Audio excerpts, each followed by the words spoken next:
ജന്തർ മന്ദറിൽ എത്തുന്നവർക്ക് കുടിവെള്ളം എത്തിക്കുകയാണ് നാനാ തുറകളിൽ നിന്നുള്ളവർ. ആയിരക്കണക്കിന് കുടിവെള്ള ഖേനകളാണ് ജന്തർ മന്ദറിലേക്ക് ഓരോ നിമിഷവും എത്തുന്നത്.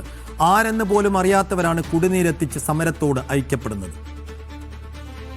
കനത്ത വേനലിനെയും മറികടന്നുകൊണ്ടാണ് ഡൽഹിയിലെ ജന്തർ മന്ദിറിൽ ധർമ്മേന്ദ്ര പ്രധാന്റെ രാജി ആവശ്യപ്പെട്ടുള്ള പ്രതിഷേധം നടക്കുന്നത്. ഇവിടെ എത്തുന്ന ഓരോ പ്രതിഷേധക്കാർക്കും വലിയ തോതിലുള്ള സഹായങ്ങൾ ലഭിക്കുകയും ചെയ്യുന്നുണ്ട്. എന്തായാലും വെള്ളം ഡൽഹി ജന്തർ മന്ദിറിലെ അനിവാര്യമാണ് എന്നുള്ളതാണ്. ഇതിനോടകം തന്നെ നിരവധിയായിട്ടുള്ള ഖേനകളിൽ വിവിധ മേഖലകളിൽ നിന്നുകൊണ്ട് വെള്ളത്തിൻ്റെ ഒരു വലിയ ശേഖരം ഡൽഹി ജന്തർ മന്ദിറിലേക്ക് രാവിലെ തന്നെ എത്തിയിട്ടുണ്ട്. വലിയ 20 ലിറ്ററിൻ്റെ ഖേനകളിൽ വിവിധ ആളുകളാണ് ഈ മേഖലയിലേക്ക് ഇത്തരത്തിൽ ഈ വെള്ളത്തിൻ്റെ ടാങ്കുകളും ക്യാനുകളും എത്തിച്ചിരിക്കുന്നത്. ഇവിടെ നിന്ന് നിരവധി ആളുകൾ ഇവിടെ വെള്ളം കുടിക്കുന്നത് നമുക്ക് കാണാൻ സാധിക്കും. ആയിരക്കണക്കിന് ആയിട്ടുള്ള ആളുകളാണ് ഇവിടെ ഈ സമരത്തിൽ എത്തുകയും ഇവരുടെ വെള്ളം അടക്കം ഉപയോഗിക്കുകയും ചെയ്യുന്നത്. വലിയ തോതിലുള്ള സഹായങ്ങൾ ഇതിനോടകം തന്നെ ലഭിക്കുകയും ചെയ്തിട്ടുണ്ട്. നിരവധിയായിട്ടുള്ള വളണ്ടിയർമാർ ഇതിൻ്റെ ഭാഗമായി ഇവിടെ ഈ ആളുകൾക്ക് സഹായം എത്തിക്കുന്നതിന് ഇവിടെ പ്രവർത്തിക്കുകയും ചെയ്യുന്നുണ്ട്.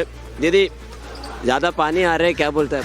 सॉरी सर, ज़्यादा पानी आ रहे हैं सर्विस के लिए, क्या बोलते हैं? सर ये सारा पानी लोगों ने डोनेट किया है, किसी एक इंसान ने नहीं भिजवाया है. अलग अलग शहरों से, अलग अलग राज्यों से लोगों ने भिजवाया है.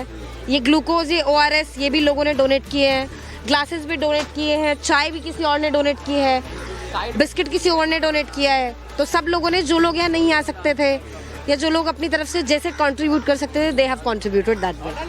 അതാണ് ഇവിടെ പ്രതിഷേധത്തിന് എത്താൻ കഴിയാത്ത ആളുകളാണ് ഇത്തരത്തിൽ വലിയ സഹായങ്ങൾ ഇവിടേക്ക് എത്തിക്കുന്നത്. ഇവിടെ ഗ്ലൂക്കോസ്, അതോടൊപ്പം തന്നെ ഇത്തരത്തിൽ ഈ ശരീരത്തിൻ്റെ താപനിലയൊക്കെ തന്നെ പിടിച്ചു നിർത്തുന്നതിന് ആവശ്യമായിട്ടുള്ള പാനീയങ്ങൾ എല്ലാം തന്നെ ഇവിടെ വിതരണം ചെയ്യുന്നുണ്ട്. 100 കണക്കിന് ക്യാനുകളിലാണ് ഇത്തരത്തിൽ ഈ വെള്ളം ഇവിടെ എത്തിയിട്ടുള്ളത്. അതോടൊപ്പം തന്നെ ചായ അടക്കമുള്ള എല്ലാവിധ സൗകര്യങ്ങളും ഇവിടെ ആളുകൾ ചെയ്തു കൊടുക്കുന്നുണ്ട്. രാവിലെ തന്നെ ഭക്ഷണം കഴിക്കുന്നതിന് ആവശ്യമായിട്ടുള്ള എല്ലാ സൗകര്യങ്ങളും നിലവിൽ ഇവിടെയുണ്ട്. ഈ കൗണ്ടറുകളിലേക്ക് നിരവധിയായിട്ടുള്ള ഭക്ഷണ പൊതികളാണ് ഇപ്പോഴും എത്തുന്നത്. വിവിധ മേഖലകളിൽ നിന്ന് ചായയും ബിസ്ക്കറ്റുകൾ, റസ്ക് അടക്കമുള്ള ഭക്ഷണ സാധനങ്ങൾ ഇങ്ങോട്ടേക്ക് എത്തുകയാണ്. മറ്റൊന്ന്, കേസ് കണക്കിന് വെള്ളക്കുപ്പികൾ ഇവിടെ കാണാൻ സാധിക്കും. ഓരോ കമ്പനികളുടെയും വെള്ളക്കുപ്പികൾ നേരിട്ട് അവരുടെ കൗണ്ടറുകളിൽ നിന്ന് തന്നെ ഇവിടേക്ക് എത്തിച്ചിരിക്കുകയാണ്. എന്തായാലും വലിയ തോതിലുള്ള പിന്തുണ ഇതിനോടകം തന്നെ ലഭിക്കുന്നു എന്നുള്ളതാണ് ഇതിൽ നിന്നൊക്കെ തന്നെയും നമുക്ക് വ്യക്തമാകുന്നത്. ഓരോ ക്യാനുകളും ഓരോ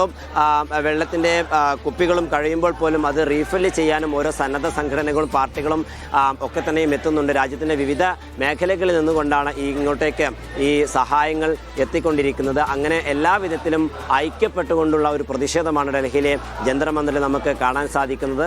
ഡൽഹിയിൽ നിന്നും ഇമ്രാൻ അൻസാരിക്കൊപ്പം റഷീദ് ബിൻ മുഹമ്മദ്, മീഡിയ 1.